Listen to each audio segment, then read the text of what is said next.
Twin Cities Adventures, and I'm back in the kitchen again. In today's video, I'm going to show you how to make maple butter from start to finish.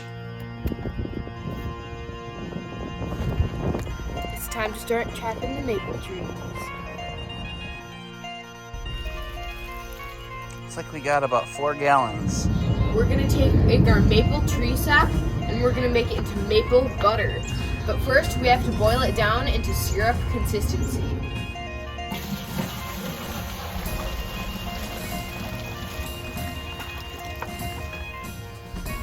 Okay, if you're gonna just do maple syrup, this needs to boil to 219.5 degrees.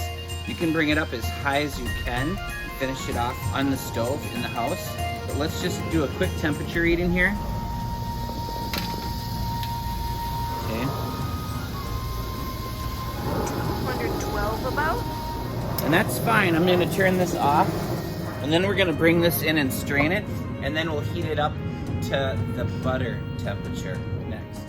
Okay, so let's pour this through the strainer into the pan. This is just the easiest way through a towel.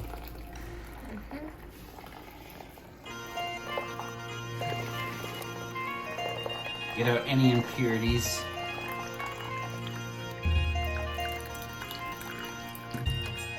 As you can see on our chart here, at 212 degrees Fahrenheit, H2O or water boils. Okay, so we're dealing with tree sap, so same thing, but when you add 7.5 degrees Fahrenheit, you bring it up to 219.5 degrees Fahrenheit, sap turns into maple syrup. You can stop there, but if you can also bring it up to 235 degrees Fahrenheit, and that is the proper temperature to turn maple syrup into maple butter, which we're gonna do right now.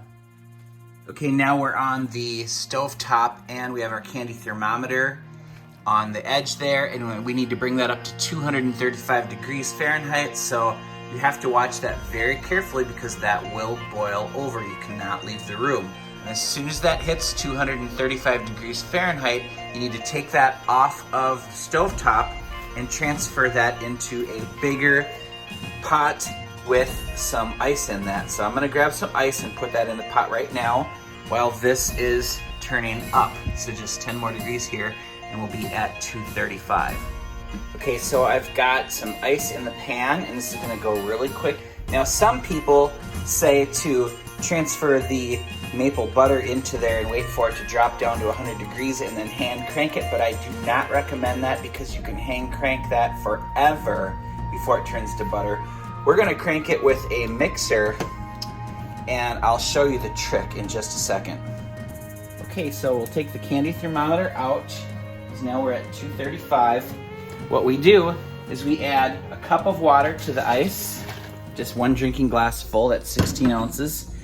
And now we're gonna add 4 tablespoons of butter really quickly. And now this is gonna transfer right over here. And then we're going to start immediately mixing that with a hand mixer.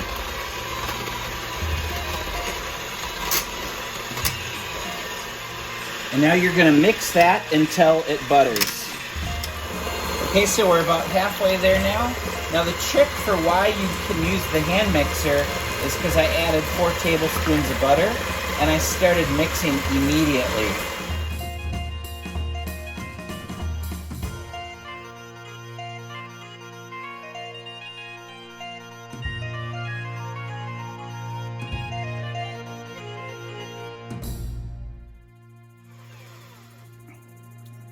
All right, there is our maple butter.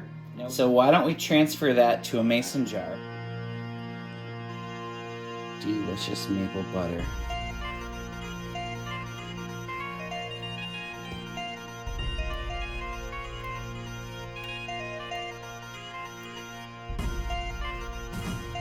So like the maple syrup, that fills up 1 pint of maple butter.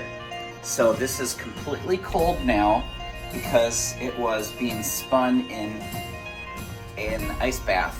So sort of like a double boiler, but a double ice bath. So go ahead, Samuel, and give it a taste test. Now this is pure maple butter with a little bit of butter mixed in, and it is gonna be strong and very mapley. Yes, that definitely tastes like maple syrup, but it's also butter at the same time. It's delicious. All right, here goes fresh maple butter made from the tree in our front yard. Wow. That is the most intense maple flavor I've ever had. That is so good. Let's put some toast in the toaster and try it out. It's very good with bread too. How many thumbs up? 13 out of 10. Well, I hope you enjoyed this little demo on making fresh maple butter. Here's another quick little peek at it. I'll just put that in the fridge and we'll use that whenever we like. Thanks for watching now. Twin Cities Adventures out.